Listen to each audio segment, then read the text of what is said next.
were decisively defeated by a much larger Ethiopian army of upwards of 75,000 at the Battle of Adwa.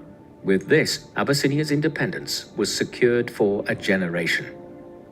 In his teenage years, Tafari was promoted further within the empire. In 1907, for instance, he was appointed as a governor of the province of Sida, the independent south of Ethiopia. He sired a daughter during this time, the future Princess Roma. Was promoted further within the empire.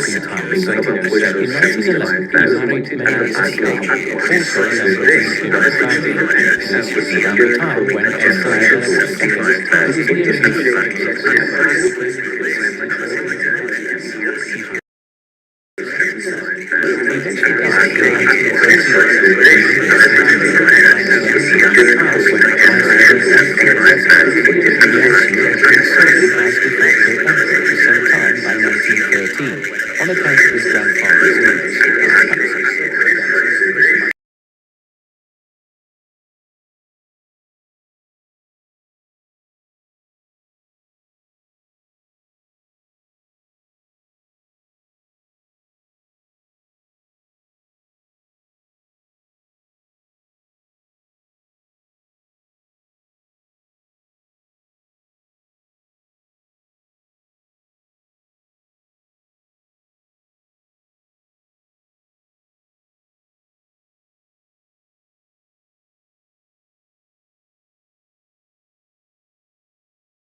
And management, which was necessary for the ruler of a rapidly modernizing empire.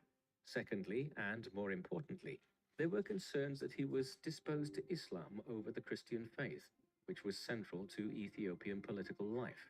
The latter issue was unacceptable to the Council of Ministers, and when rumors that Iyasu had converted to Islam mounted in the mid-1910s, they moved to depose him as emperor in the autumn of 1916. He was placed under arrest and would spend the rest of his life, down to the mid-1930s, in detention. Following his removal from power, Zewditu was proclaimed as Empress of Ethiopia. But with the succession now unsure, it was decided that her cousin, Lij Tafari Makonnen, the future Emperor Haile Selassie, would be appointed as her regent and designated successor. Evidently, Tafari's tenure as a regional governor of several provinces in the late 1900s and into the 1910s had been successful, and he had weathered the political intrigue of the years of Iyasu's brief reign very well. Thus, the stage was set for Tafari to one day succeed Zewditu, who was entering her 40s when she became empress and did not have any other clear successor. In the years that followed, a clear delineation developed within the government of Abyssinia between Empress Zewditu and the regent Tafari. She was a traditionalist and a conservative ruler, while he was following the path hewn by Emperor Menelik II in wishing to modernize Ethiopia. In theory, the empress was by far the more powerful figure, but her position was weaker than any of her predecessors as ruler of Abyssinia, for the simple reason that she was a woman in a society which prioritized male rule. As such, Tafari was able to claim a great deal more influence than would have been typical of the power dynamic between them in most other circumstances. Both had their factions. She was favored by the Ethiopian Church, which looked kindly on her conservative values, while Tafari was supported by a clear majority of the Council of Ministers. Eventually, in the course of the 1920s, he emerged as the more powerful figure, and long before her rule would end, Zewditu had begun to withdraw from government and allowed Tafari to continue his modernization efforts in the 1920s. The modernization program, which was implemented in the 1920s, was multifaceted. Much of it centered on trying to modernize the government and administration of Abyssinia. to make it more like those of the European powers. There was a precedent for this. The non-European power which had modernized most effectively in the 19th century was the Empire of Japan. It had done so by adopting Western methods and had thus resisted Western encroachments and established itself as a major power itself in the Far East by the 1920s. Abyssinia aimed to at least partially emulate this approach. Thus, a Western-style government was established by Tafari, one with ministers responsible for individual aspects of governance. In tandem, there was a move away from the feudal nature of Ethiopian government to a political system where individuals were promoted based on their abilities rather than their noble rank. Finally, Abyssinia applied for membership in the newly established League of Nations, a forerunner of the United Nations. It became a member in 1923, one of the few non-Western nations to ever become a member of the League. Even more significant were the attempted economic and social reforms which were introduced during the reign of Empress Zewditu and the regency of Tafari. Already the first electricity grids had been introduced to Addis Ababa in the mid-1910s, and this was expanded outwards in the 1920s. At the same time, efforts were initiated to begin linking the main cities with roads and eventually railway lines. The telegraph and other communication systems, which had become commonplace in the Western world in the second half of the 19th century, also finally arrived to Abyssinia, albeit in a limited fashion. The National Bank of Ethiopia was founded in 1927 to bolster the economy, and excessive lending rates were prohibited. Perhaps most importantly, the judicial system was overhauled with the Feta Negas law code, a legal system which had been used in Ethiopia for centuries and which imposed brutal punishments for moderate crimes, such as the loss of a hand for being found guilty of theft, was gradually phased out in favor of a Western judicial system based on elements of the civil and common law. But there was a major backward element to Abyssinian society which remained. Slavery was still widespread here, a century after it had been prohibited throughout much of the Western world. Tokenistic efforts were made to end this in the 1920s as the Western powers criticized the retention of the system in Ethiopia. But Tafari was unwilling to commit to any major efforts to eliminate it from Abyssinian society at this time. Meanwhile, Tafari's international reputation was growing, and by the end of the 1920s, he was increasingly viewed as the face of Abyssinia on the world stage, rather than the empress. Much of this was owing to numerous trips abroad and state visits. For instance, in 1924, he undertook a tour of numerous foreign capitals and major cities with other members of the extended imperial family and the government. This was a fact-finding mission as much as anything else, as Tafari and others sought to gain from direct experience of the Western societies they were attempting to emulate. The Abyssinian delegation, with its ostentatious displays of wealth and court ritual, made a significant impression in London and Paris, where Tafari met King George V and the French Prime Minister Raymond Poincaré. Another significant goal of this foreign tour was to try to convince the British and French governments to provide Abyssinia with access to the Red Sea by surrendering some territory in its colonial enclaves in Somaliland. Elsewhere, in the Middle East and North Africa, Tafari was greeted warmly as the all-but head of state of virtually the only African nation which had withstood European colonization in the 19th century. All of this ensured that, before he would ever become emperor, Tafari was well established on the international stage. By 1928, Tafari's position at home in Abyssinia was such that the empress could not but promote him ever further. By this time, he had monopolized power within the Council of Ministers and, more importantly, had also moved to secure the loyalty of the heads of the military and police forces. Thus, on the 7th of October 1928, he was crowned as Negus, an Abyssinian title equivalent to a king, though still below that of emperor or empress. This replaced his earlier honorific of Ras, which had signified his position within the imperial line. In the months that followed, tensions began to brew between the empress's faction and that of Tafari, ultimately culminating in January 1930 in the outbreak of a borderline civil war between Tafari and Gugsewella, the empress's husband. He not only wished to reassert his wife's authority within the empire, but now had designs of replacing Tafari as the head of the government and having himself crowned as emperor. Guxuela's rebellion culminated in a major meeting of his forces and the supporters of Tafari at the Battle of Anchem on the 31st of March 1930. But with their superior Western armaments and methods, which included the use of modern aircraft, Tafari's supporters quickly defeated Guxuela's army. He himself was killed in the fighting.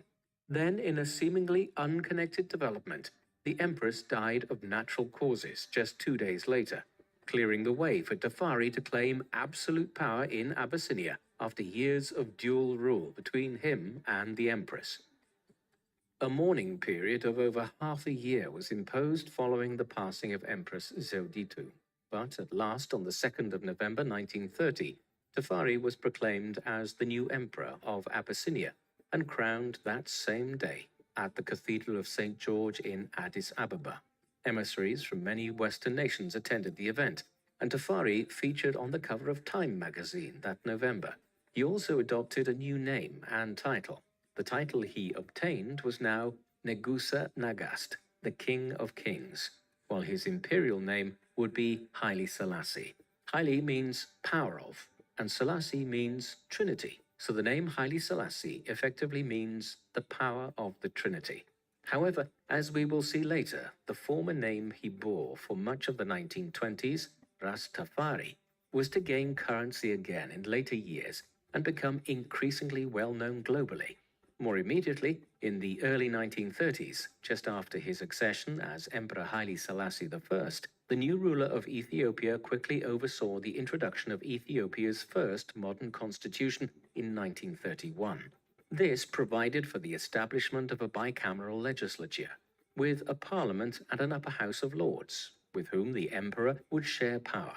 It was also intended that a new constitution would further lead to the end of the Feta Nagest legal system and its replacement with a Western judicial code.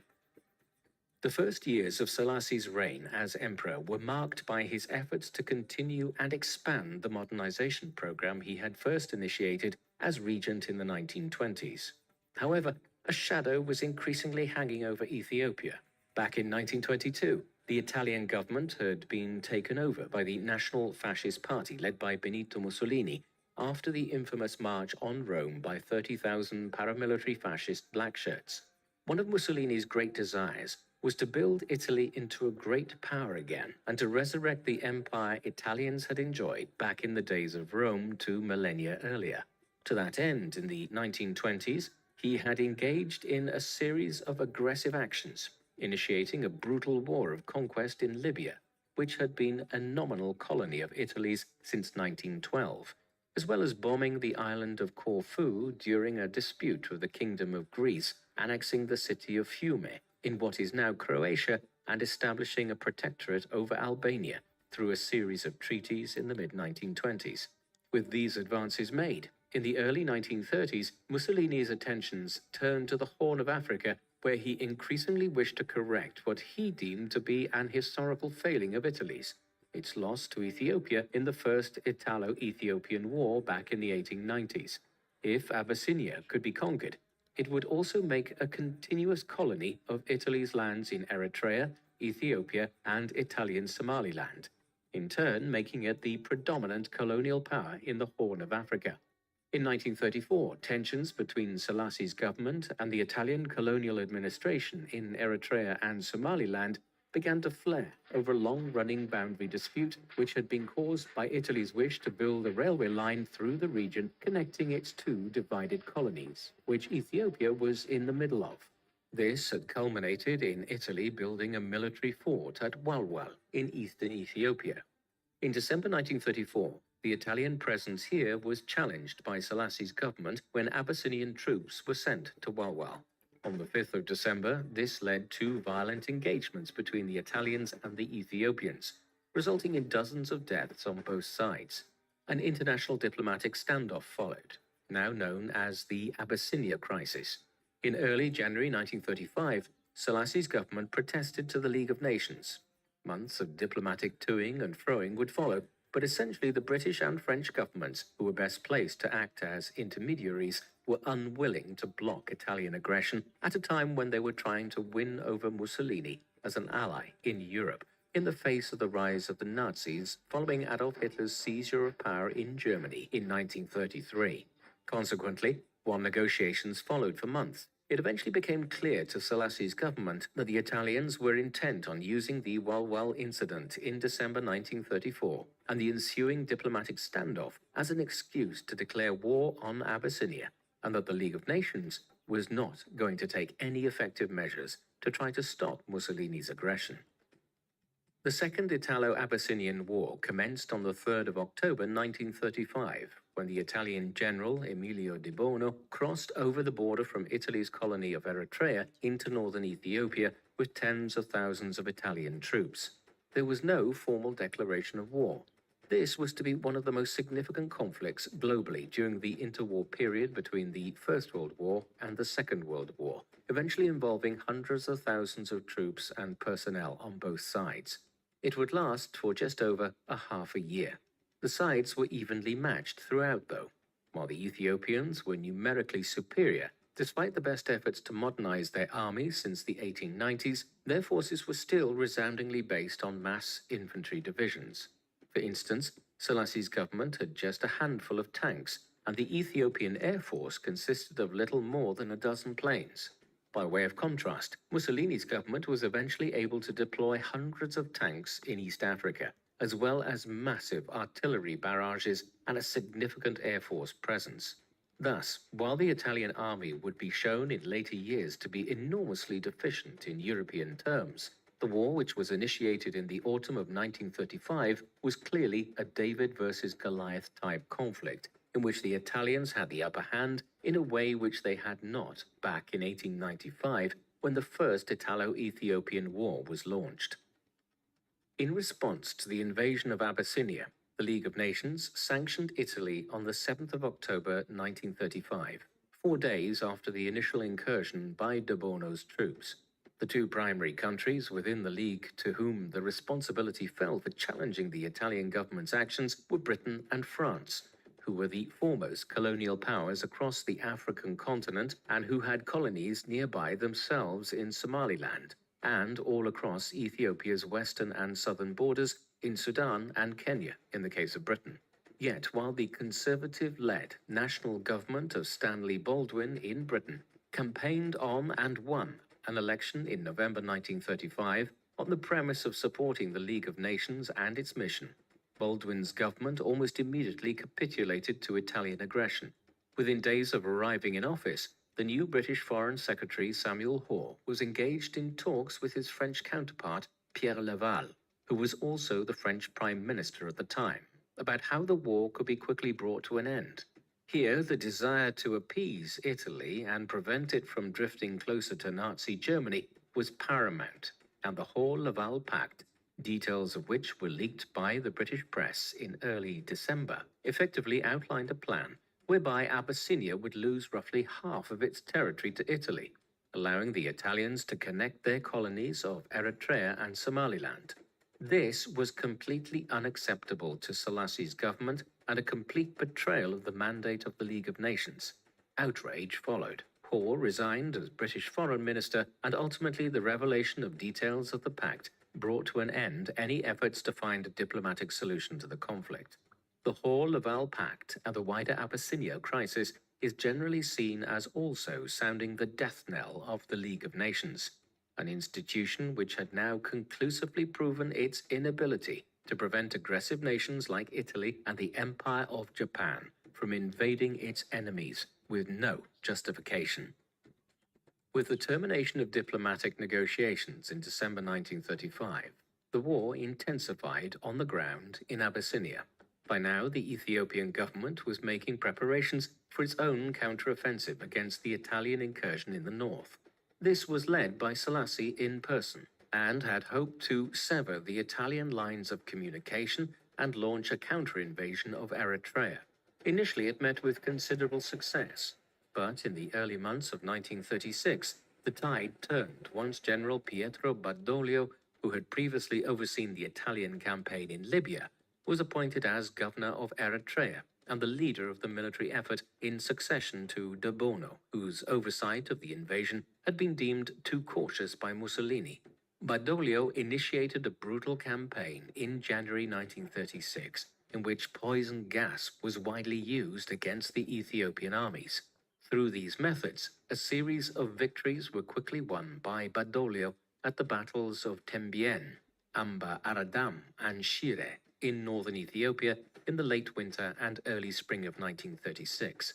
A final effort to maintain the northern front by Selassie was defeated at the Battle of Mechu on the 31st of March 1936, following which northern Ethiopia was effectively under Italian control. On the 26th of April 1936, Badoglio launched what he termed the March of the Iron Will, a swift drive southwards from the northern front around Dessie in Wollo province towards the Abyssinian capital of Addis Ababa, a distance of some 200 kilometers.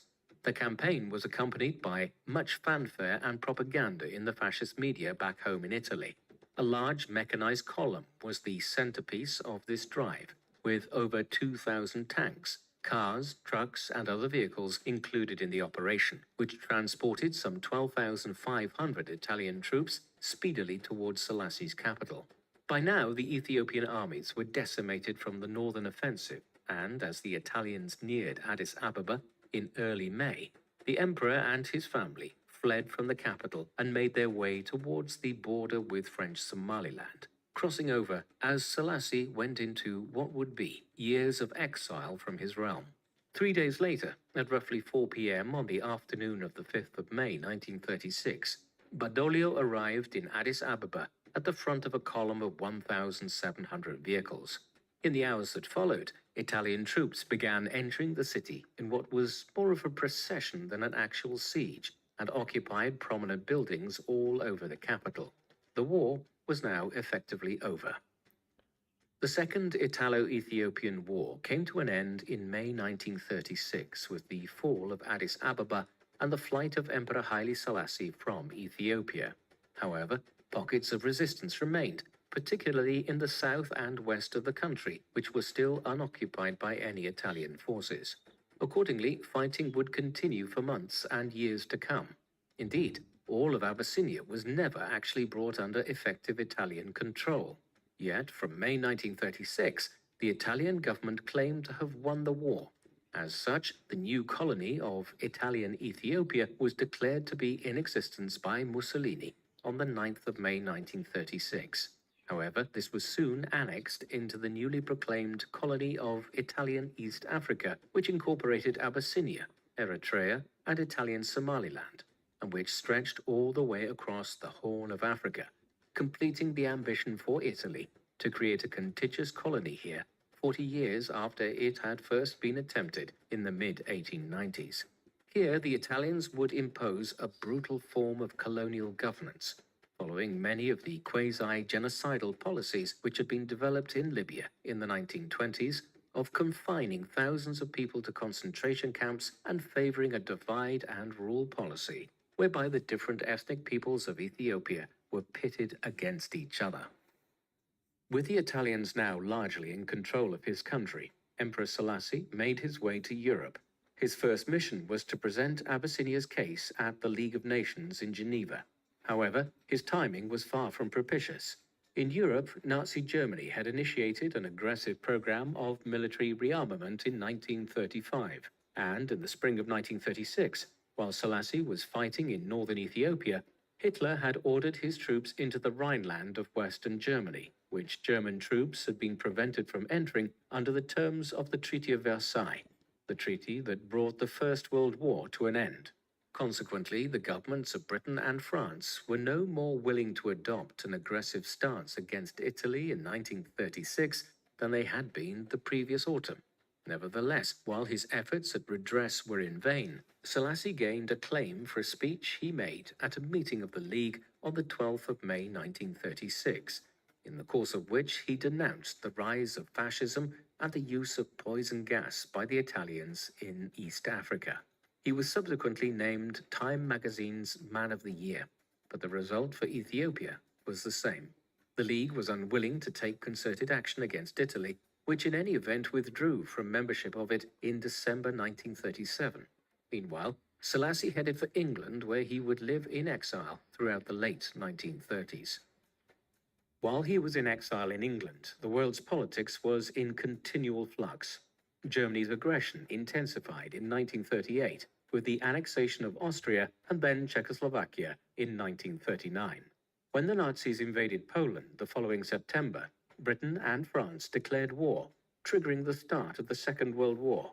For the time being, Mussolini adopted a cautious stance and did not enter the war.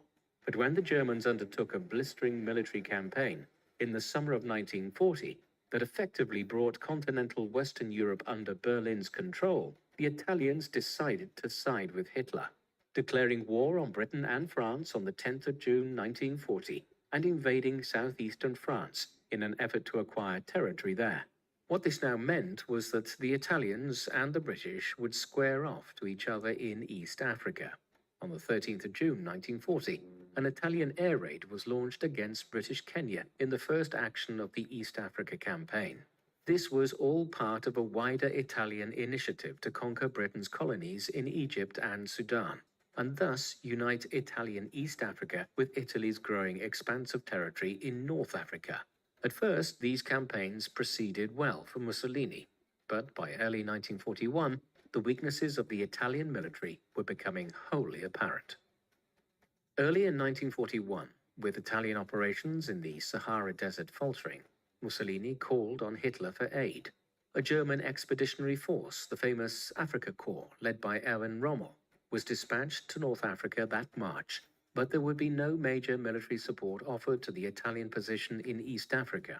Thus, in the course of 1941, the British gradually turned the tide here and began pushing the Italians back into Ethiopia and Eritrea after their initial advances into Sudan and Kenya. By this time, Selassie had left Britain and had returned to the Horn of Africa to oversee parts of the campaign to reclaim his homeland from the Italians himself. The fighting here was undertaken by a broad mix of British, Ethiopian, Eritrean, Free French, and Free Belgian forces. Crucially, they had naval superiority, and by early 1941, a new front was being opened in Eritrea following a naval operation in the Red Sea. As a result, by the late spring of 1941, the Italian defense was collapsing on all fronts as the troops in East Africa found themselves effectively cut off from major reinforcements by Mussolini's government. Finally, on the 5th of May 1941, in an event which was stage-managed to occur exactly 5 years after Badoglio had arrived with his Italian forces to Addis Ababa, Selassie re-entered the capital of Ethiopia and proclaimed the liberation of the country from Italy. The restoration of the Solomonic dynasty and Emperor Haile Selassie to power in Ethiopia carried a proviso from the British, who had largely restored the emperor to power. Slavery had to be banned entirely in Ethiopia. There had been piecemeal efforts at doing so as far back as the 1850s, at which time Britain was using its influence as the global superpower of the 19th century to try to curb the slave trade across Africa. These had intensified under Emperor Menelik II and during Selassie's time as regent back in the 1920s. But slavery had never fully been eradicated in Ethiopia and was still a feature of Ethiopian society when the Second Italo-Ethiopian War was initiated in 1935. Following the conquest, the Italians had declared the abolition of slavery a paradoxically humanitarian act for a state which elsewhere in Africa was engaging in genocide, and whose German ally would soon be using the slave labor of millions of Jews, Poles, Czechs, Russians, and other subject peoples across Central and Eastern Europe to drive its war economy. The British government made it clear to Selassie that this abolition needed to continue once he was restored to power, and that he would have to take concerted steps to make a reality of that abolition. A decree was issued by the emperor to that effect in 1942, from which date we might say that slavery was finally abolished in Ethiopia. Though the East Africa campaign had resulted in a significant victory for the Allies in 1941, It took 4 more years for the Second World War to end in the defeat of Nazi Germany and its allies. When it did, the League of Nations was succeeded by the United Nations, which Ethiopia became a charter member of in 1948. Selassie had gained favorable consideration for his nation when it came to the settlement of East Africa in the aftermath of the conflict, when the Ogaden region was granted to Ethiopia, a region which had long been disputed by the Italians, British, and Abyssinia prior to the war. Selassie's main concern during these years was to continue the modernization of his country.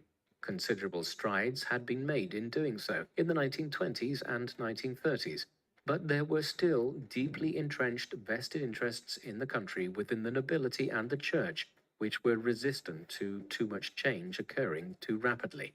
Selassie was determined to accelerate the pace of change as the war came to an end in the mid-1940s. Eventually, this would result in 1955 with a revised constitution, which moved beyond the Constitution of 1931 and incorporated elements of the US Constitution. However, in practice, the election of parliamentary delegates remained in the hands of the nobility and other powerful bodies, and Ethiopia certainly did not become a Western-style democracy under Selassie's rule in the post-war years. Many controversial issues began to arise in Ethiopia in the post-war period, particularly so during the 1950s. One of these concerned one of the former Italian colonies, Eritrea. This small northern neighbor of Ethiopia's had been placed under British administration following the conclusion of the East Africa Campaign in 1941. In the aftermath of the war, the Allied powers were in favor of Ethiopia's claims to Eritrea, though a small section of the west of the colony was to be joined to British Sudan. Accordingly, when British rule of Eritrea came to an end in the early 1950s, the country was joined with Ethiopia. But this was to be a federal union, in which Eritrea retained its own identity and had certain devolved powers held in the hands of its own government. Selassie, though, was determined to bring Eritrea, which provided Ethiopia with access to the Red Sea, under greater centralized control. To this end, in 1962, he dissolved the independent Eritrean parliament and annexed the country. By that time, the Eritrean Liberation Front, or ELF, an independence movement, had launched an armed struggle against Ethiopian rule. The Eritrean War of Independence would continue for the next 30 years, with the conflict becoming a front in the Cold War as the ELF and other independence movements drifted into the Soviet bloc in order to acquire military aid from the USSR, Cuba, and others. The Eritrean War of Independence was not the only conflict which Emperor Selassie's government faced. Ethnic tensions were also becoming more severe in the 1950s and 1960s. Ethiopia is a nation with approximately 80 different ethnic groups. The empire had effectively been formed through conquest over several centuries, and this had resulted in many ethnic groups remaining unreconciled to the dominance of Ethiopia, above all by the Oromo and Amhara peoples, who made up over half of the country's population. Selassie himself was of Oromo descent. The solution, which was favored by Selassie and the Ethiopian government to this situation in the post-war period, was to foster the concept of ethnic federalism, whereby Ethiopia was divided into over a dozen major provinces in which different ethnicities predominated. However, rather than fixing the ethnic problem, this fueled it, ensuring that many Oromo, Amhara, Tigrayans, Somalis, and others continued to shape their identity around their ethnicities rather than their shared identity as Ethiopians. This was already causing unrest in the country during Selassie's reign, but as we will see, this has been compounded in more recent times. Of all the ethnic peoples of Ethiopia, those who were most antagonistic to the government were the Tigrayans, who constituted a sizable proportion of the overall population, roughly 7 or 8%, and were the dominant people in Tigray province in the north of the country. The antipathy of Selassie's government towards the Tigrayans was clear for all to see in the 1950s, as the imperial government persistently neglected the province, despite mounting evidence of pressure on its resources and the possibility of famine as a result of the destruction of crops by locusts, drought, and disease, outbreaks of smallpox, typhus, and other high-mortality illnesses. When Tigray eventually did enter famine in 1958, the central government in Addis Ababa did very little to try to relieve the situation, leading to tens of thousands of deaths. Thereafter, a more concerted effort was made in 1959 to address the situation, with Selassie's government being provided with considerable aid from the administration of US President Dwight Eisenhower. Nevertheless, by the time the worst of the famine subsided in 1961, it is estimated that about 100,000 people had died in Tigray and surrounding regions, while renewed famine struck northern Ethiopia again in the mid-1960s.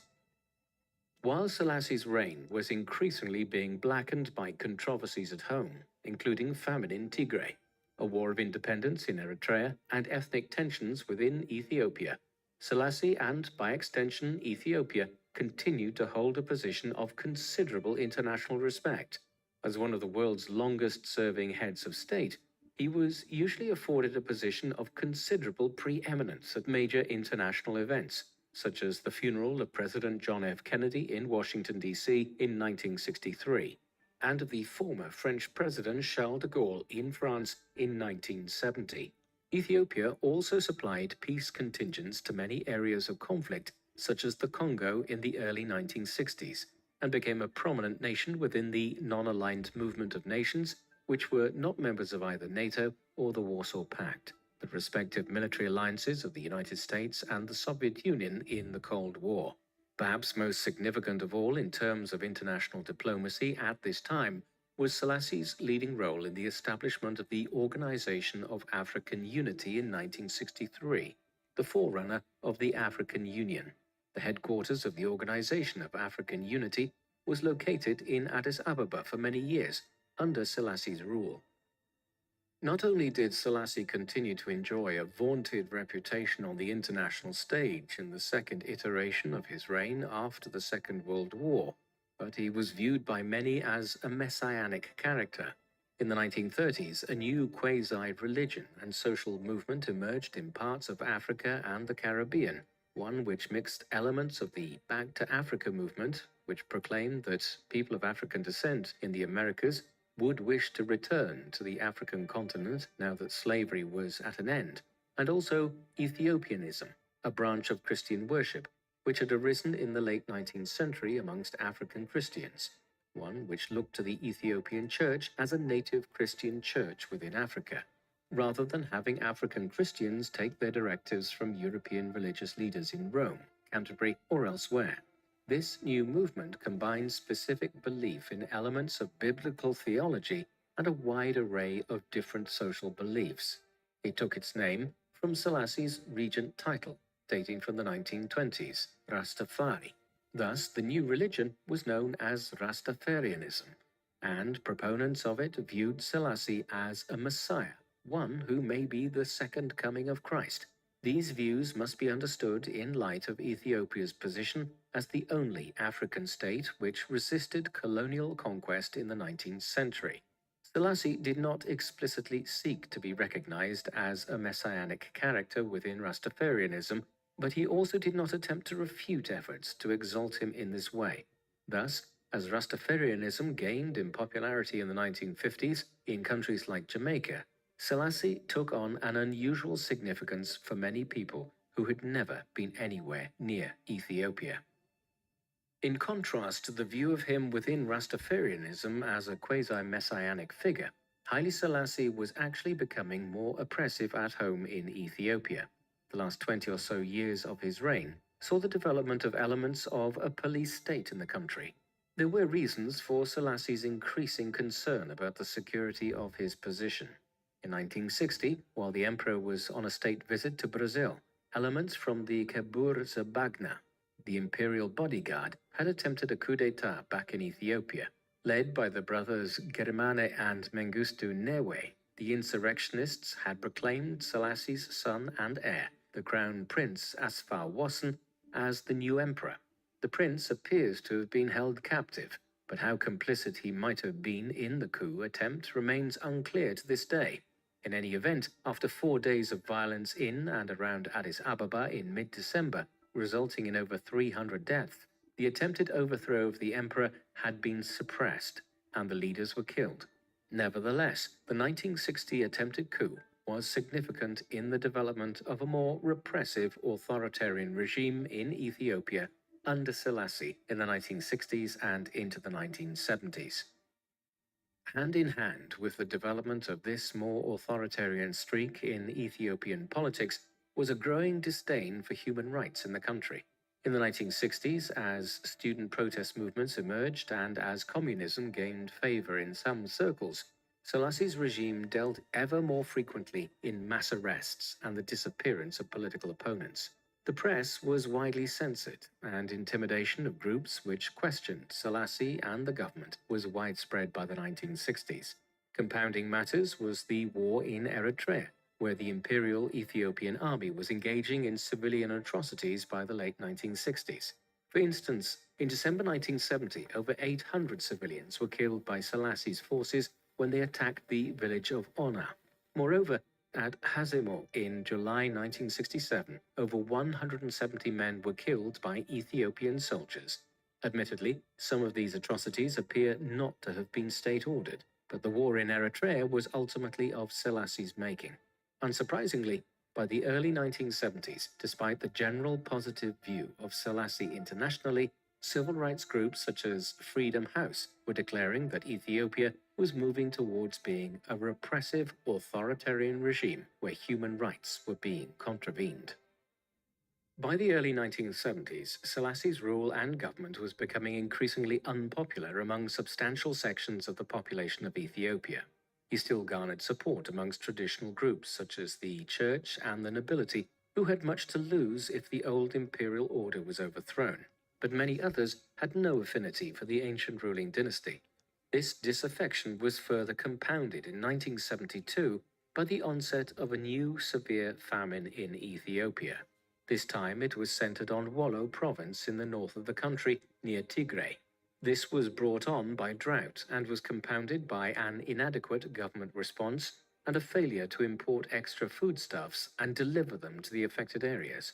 It is estimated that between 40,000 and 80,000 people died in Wollo and the adjoining regions in the course of 1972 and 1973, while the competition for resources exacerbated ethnic tensions here between groups such as the Oromos, Afars, and Somalis.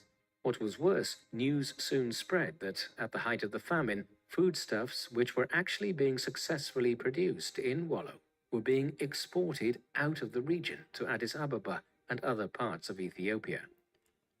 Eventually, the unrest at Selassie's reign began to boil over. Perhaps this was unsurprising. In 1972, as famine was gripping Wollo, the emperor had turned 80 years of age. He had been in power, in one form or another, for over half a century, albeit as regent for the first 10 or so years, and with a hiatus between 1936 and 1941. The first signs of disturbance arose in January 1974, when garrison soldiers in the town of Negeli Borana mutinied over a lack of clean drinking water and poor paying conditions. In a symbolic gesture, they detained one of their commanding officers, Lieutenant General Derese Dubale, and made show of him having to drink the water they were forced to consume. This resonated with many across Ethiopia, who were disgruntled at the rigid social structure which prevailed in the country, and the perception of there being an elite of individuals who were connected to Selassie's regime. In early February, as news of the mutiny spread, protests and insurrectionary movements developed across the country. Crucially, many elements within the military and the police services joined the disturbances. This augured ill for Selassie, whose grip on power, like any authoritarian ruler, could only be maintained so long as the military and security forces remained loyal. By early March, Selassie was under sufficient pressure that he made a number of announcements that political concessions would be made to make ministers and senior government officials more accountable to the parliament. Moreover, the 1955 constitution would be re-evaluated to see how Ethiopia's politics could be made more inclusive of different groups within the empire. Yet these compromises failed to stem the tide of unrest. Instead, labor unions called for general strike action across the country in March 1974, and early in April, the significant Muslim minority in the country began agitating for greater religious freedoms. By that time, elements of the military were evidently in charge of much of the running of the government, and Selassie was losing control of the situation. However, it was not until June that the infamous Derg was set up. This was officially known as the Provisional Military Administrative Council and consisted of relatively low-ranking army officers and officials who effectively seized power in the summer of 1974. That summer, they began a campaign of arrests of prominent political figures and issued a manifesto of proposed reforms. Finally, on the 12th of September 1974, 44 years after he first became emperor, and nearly 6 decades since his accession to a position of preeminence in Ethiopian politics, the Derg deposed Emperor Haile Selassie. Following his deposition, Selassie was placed under house arrest. His son, Crown Prince Asfar Wasson, who had been proclaimed as emperor by the leaders of the failed coup of 1960, was now again proclaimed by the Derg. He was not in Ethiopia at the time, and decreed that his father's deposition and the actions of the Provisional Military Administrative Council in proclaiming him as emperor were illegitimate. Accordingly, in March 1975, the Derg abolished the Ethiopian monarchy altogether, bringing the empire to an end and ushering in the creation of a new Ethiopian state. Meanwhile, the new military junta had spent much of the winter of 1974 and the spring of 1975 overseeing the execution of hundreds of those who were associated with the old imperial regime. This included some collateral members of the imperial family, notably Iskender Desta, a grandson of Selassie's, who had also been a prominent figure within the Ethiopian navy. The signs for the former emperor were ominous, and several months later, on the 28th of August 1975, state media announced that Selassie had died the previous day, the 27th of August. The official cause of death, at 83 years of age, was given as respiratory failure, but Selassie had almost certainly been strangled to death by Derg soldiers. His remains were interred under a concrete slab in the grounds of the Imperial Palace in Addis Ababa.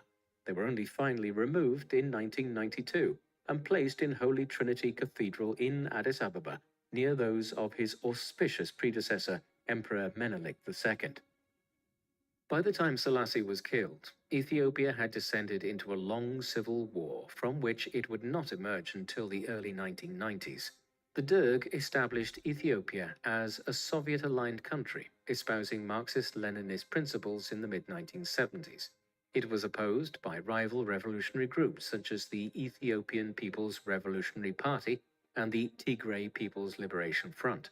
Compounding matters was the ongoing War of Independence in Eritrea, and from 1977 onwards, a further regional conflict as Ethiopia found itself at war with Somalia over possession of the province of Ogaden.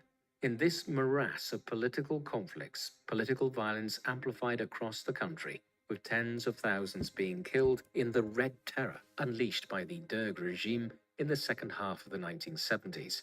By the 1980s, the Ethiopian Civil War was made even more traumatic by the arrival of new famines, the biggest wave coming between 1983 and 1985, in which upwards of 500,000 people perished. The fighting only eventually came to a conclusion in 1991, once the collapse of the Soviet Union ended the flow of weaponry into the Horn of Africa. By the time it ended, nearly 1.5 million people had died from the combined effects of military conflict, disease, and famine. The end of the Ethiopian Civil War in 1991 brought about a brief respite from the country's woes. A new constitution was established in the mid-1990s, while Eritrea finally gained its independence after 3 decades of fighting. There were then efforts to create an ethno-territorial federal state, where different ethnic groups had control over different provinces of the country where they were dominant. However, renewed problems soon arose. A new war erupted with Eritrea in 1998. The initial fighting ceased in 2000, but border tensions and intermittent conflict have remained a perennial problem in northern Ethiopia. Internally, Ethiopia's efforts to resolve its ethnic tensions by creating a federal state have largely failed. In particular, the government's antagonism towards the Tigray minority in northern Ethiopia, which is a deep-rooted legacy of Selassie's time as emperor, has come to international attention in recent years. In 2020, the Ethiopian federal government effectively initiated a war against Tigray, one which is ongoing as of late 2022, and which has resulted in war crimes, mass famine, and behavior by the government which many international observers see as genocidal. Thus, while Ethiopia is viewed as having the potential to become a major economic and political power in East Africa, as Africa experiences considerable economic expansion in the 21st century, the structural problems of the country, which were not only left unresolved by Selassie, but exacerbated, remain a grave problem in the Horn of Africa. Emperor Haile Selassie was a paradoxical character in 20th century history. On the one hand, in the first half of his reign, he made major advances in modernizing Ethiopia even before he became emperor himself, while in the 1930s he emerged as a figurehead in opposition to the rise of fascism and brutality as the Italians invaded and conquered his nation. This reputation as a leading statesman was cemented in the aftermath of the Second World War, when he forged an independent stance on the world stage and was also well regarded for his suppression of slavery in Ethiopia. Overlying all of this is the most unusual position which he has acquired as a messianic character within Rastafarianism. However, Selassie also had many things which stand against him. His reign became increasingly autocratic in his later years, and there were manifold human rights abuses committed at home in Ethiopia between the 1950s and 1970s. Eventually, these resulted in revolution and his overthrow. Additionally, his handling of Eritrea's position resulted in a war which persisted for 30 years, and after Selassie's own time. However, perhaps Selassie's greatest crime was in failing to reconcile the ethnic and religious differences of his nation during his long reign as both regent and emperor, which lasted over half a century. This failure has cast a long shadow over modern Ethiopia and continues to create problems in the Horn of Africa today. What do you think of Emperor Haile Selassie? Do you think his deposition by the Italians in the 1930s created undue sympathy for him, which has caused popular opinion to overlook his own crimes? Please let us know in the comments section, and in the meantime, thank you very much for watching.